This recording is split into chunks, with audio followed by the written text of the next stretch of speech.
Hello. हाय। तो आप लोगों की डिमांड पे, कुछ प्यारे बच्चों की डिमांड पे फिलहाल 11th क्लास के ऊपर हम फोकस कर रहे हो। 10th क्लास के साथ आपने जो इतना सपोर्ट किया, जो आप लोगों ने इतने अच्छे से हमें सहयोग दिया, उसके लिए आपके आभारी हैं। 11th क्लास की क्लासेस के लिए हमारे पास फिलहाल एकेडमिक्स के ऊपर में हम फोकस कर रहे हैं, और एकेडमिक्स में हमारे पास ट्रिग्नोमेट्री का हमारे पास सबसे इंपॉर्टेंट टॉपिक जिसको डिस्कस करते हैं हम 11th क्लास के लिए, क्योंकि ये 12th क्लास में भी जाएगा हमारे पास। ट्रिग्नोमेट्रिक फंक्शंस के ऊपर में जाने से पहले थोड़ी सी मतलब आपको वो नींव जो है ना, उसकी बेस जो है, उसके ऊपर में जाके आपको चेक करना पड़ेगा कि बेस कितनी मजबूत है।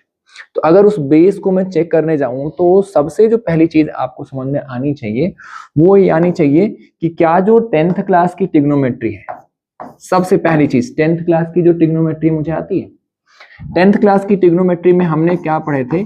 रेशियोज। कौन कौन से पढ़े थे? हमारे पास 6 रेशियो थे। कौन कौन से? साइन, कॉस, टैन, और फिर इन तीनों के रेसिप्रोकल कौन कौन से? हमारे पास सेक, कॉसेक और कॉट। ये हो गए हमारे पास 6 ट्रिग्नोमेट्रिक रेशियोज। इन ट्रिग्नोमेट्रिक रेशियोज को हमने नाम दिया था एक इनकी आइडेंटिटी के लिए, क्योंकि ये लिखे जाते हैं हमारे पास P अपॉन में H, that is perpendicular hypotenuse. दूसरा हमारे पास B अपॉन में H, बेस अपॉन में हाइपोटेन्यूज, परपेंडिकुलर अपॉन में बेस। ये हमारे पास क्या? हाइपोटेन्यूज अपॉन में बेस। ये हमारे पास हाइपोटेन्यूज अपॉन परपेंडिकुलर, और ये हमारे पास क्या? Base upon perpendicular. ये 6 ट्रिग्नोमेट्रिक रेशियोज किसी भी राइट एंगल ट्रायंगल की जो 3 साइड्स होती हैं, परपेंडिकुलर, बेस और हाइपोटेन्यूज, उसके बेसिस के ऊपर में लिखे गए थे। लेकिन जैसे ही आप 10th क्लास खत्म करते हो, आप 11th क्लास में आते हो, तो इसका दायरा बढ़ जाता है, बहुत बड़ा हो जाता है। थोड़ा मोड़ा नहीं, बहुत बड़ा हो जाता है। इतना बड़ा हो जाता है कि आपने अभी तक केवल पढ़ा था 0 से लेके हमारे पास कितना 90 डिग्री तक की वैल्यू। ये 90 डिग्री नहीं है, 90,000 तक जा सकता है। इतनी बड़ी हमारे पास काम हो जाता है। जब इतने बड़े एंगल हो जाएंगे, हमारे पास डी की एक कैपेसिटी होती है, मैक्सिमम 360 तक वो कर सकता है। अगर हमने मान लिया कंप्लीट डी ले लिया, रोटेशनल डी ले लिया, तो उसमें मैं 360 तक जा सकता हूँ, उसके बियॉन्ड नहीं जा सकता। बट अगर मैं 11th क्लास की ट्रिग्नोमेट्री जाऊंगा तो मैं 2000, 5000, 2500, 3000 बहुत दूर तक जाके निकाल सकता हूँ। वो हमारा पढ़ना मेन ऑब्जेक्टिव होता है 11th क्लास के अंदर में, जिसको हम ट्रिग्नोमेट्रिक फंक्शंस बोलते हैं। यहाँ पे हम इंट्रोडक्शन नहीं बोलते, वो अलग काम हमने 10th क्लास में कर लिया था। उसके बाद फिर आपने पढ़ा था, ये एक्सरसाइज 1 का काम था 10th क्लास का। एक्सरसाइज 2 में आपने क्या किया था? कुछ स्पेसिफिक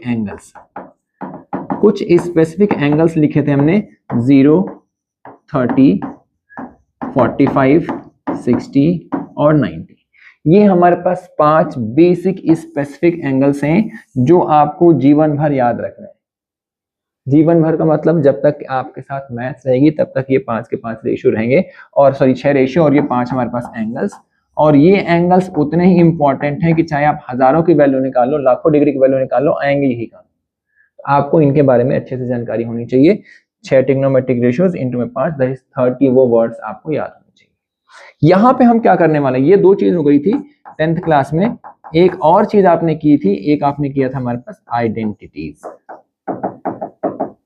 और ये जो आइडेंटिटीज हैं, ये हमारे पास बेसिकली एक ही आइडेंटिटी थी। कौन सी? Sine square theta plus cos square theta is equals to 1। फिर उसके बाद हमने क्या फोकस किया था? हमने फोकस किया था, इसी को अलग अलग तरीके से कन्वर्ट करना सीखा था, जिसके ऊपर हमने काम किया था। 11th क्लास में हम क्या करेंगे? 11th क्लास में हम इसके आगे जाएंगे। अब हम बात करेंगे एंगल्स की। एंगल्स क्या होते हैं जी? जो आपको 7th क्लास में बताया गया होगा या 6th क्लास में बताया गया। एंगल्स क्या होते हैं? एंगल्स बेसिकली क्या होता है कि एक पर्टिकुलर रे है हमारे पास, इसके रोटेशन से हमने इसको रोटेट कराना शुरू किया, किसी पॉइंट पे ले जाके हमने रोक दिया, और रोकने के बाद जो इसने ये एंगुलर हमारे पास डिस्टेंस कवर की है, जिसको मैंने अभी एरो से मार्क किया है, मैं इसका कलर चेंज कर देता हूं आपको। ये वाला जो हमारे पास है, ये वाला जो पोर्शन है, इसी को हम क्या बोलते हैं? एंगल। ये बेसिकली क्या होता है कि एक हमारे पास वर्टेक्स और वहां से हमारे पास एक रे, ये हमने आपको दिखाई दे रहा होगा कि ये मैंने मूव कराया है एंटी क्लॉकवाइज डायरेक्शन में। अब जब आप एंगल्स की बात करेंगे तो 2 टाइप से रोटेशन डिस्कस करेंगे, एंटी क्लॉकवाइज एंड क्लॉकवाइज।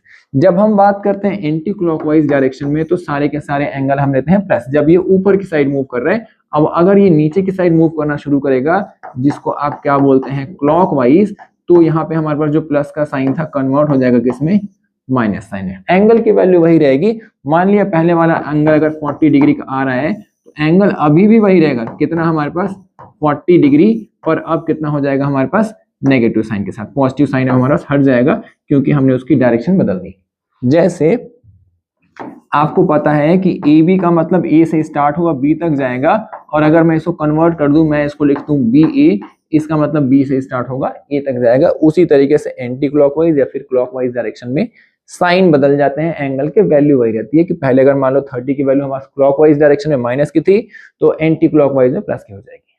ठीक है जी, ये एकदम बेसिक हमारे पास इंट्रोडक्शन है। 11th क्लास की ट्रिग्नोमेट्री में जाओगे तो आपको बताएंगे कि एंगल्स हमारे पास क्या होते हैं, इनिशियल रे, हमारे पास टर्मिनल रे, दोनों के बीच का जो एंगुलर हमारे पास स्पेस क्रिएट हुआ है उसी को हम क्या बोलते हैं, एंगल्स। मेजर करने के दो तरीके, एंटी क्लॉकवाइज पॉजिटिव, क्लॉकवाइज हमारे पास क्या, नेगेटिव।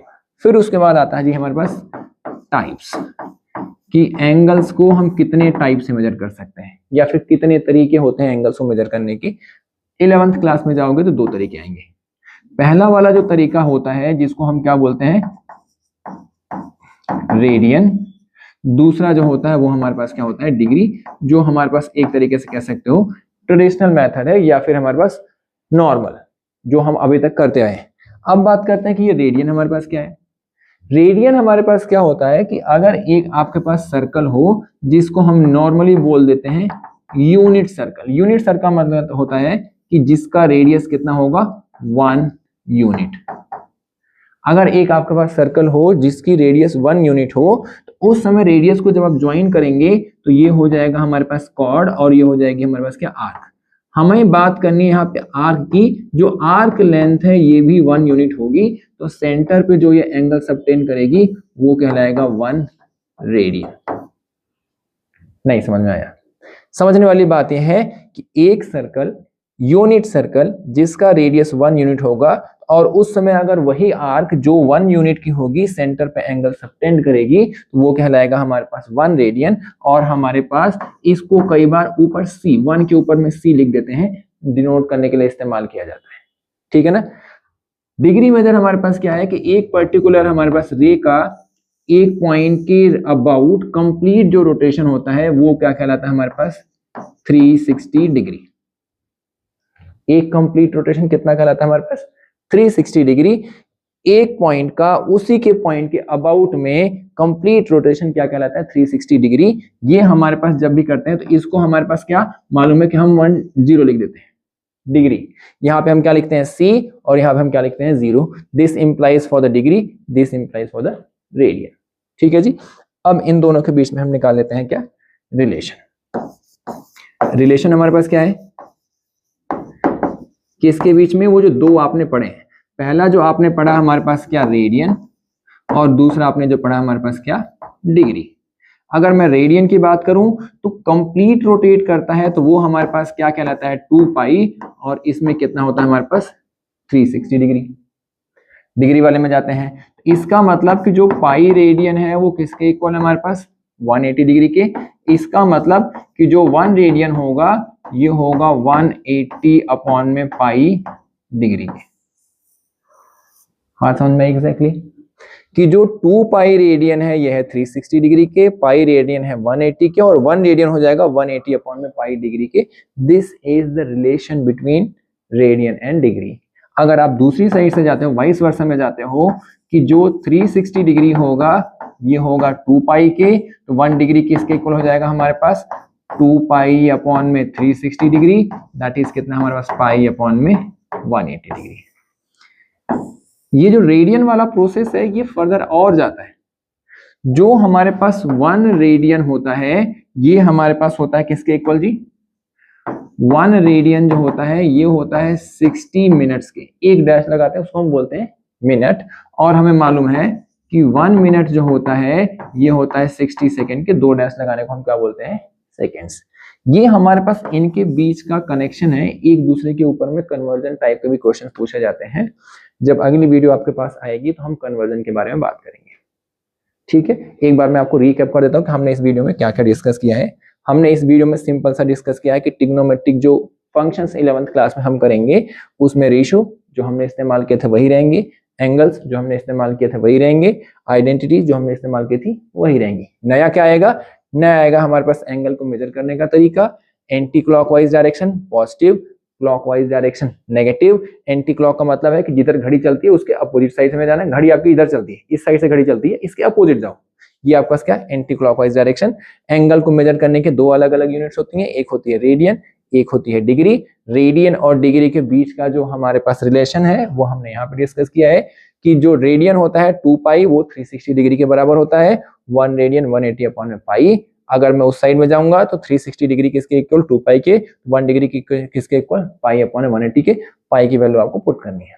अब इसके ऊपर में जो कन्वर्जन टाइप के क्वेश्चंस है वो हम डिस्कस करेंगे अगली वाली वीडियो के अंदर में। तब तक इसको एक बार दोबारा देख लो, दिमाग सेट कर लो कि हम 11th क्लास में आ गए, 11th क्लास का काम कर रहे हैं। ठीक है, thank you so much, see you next.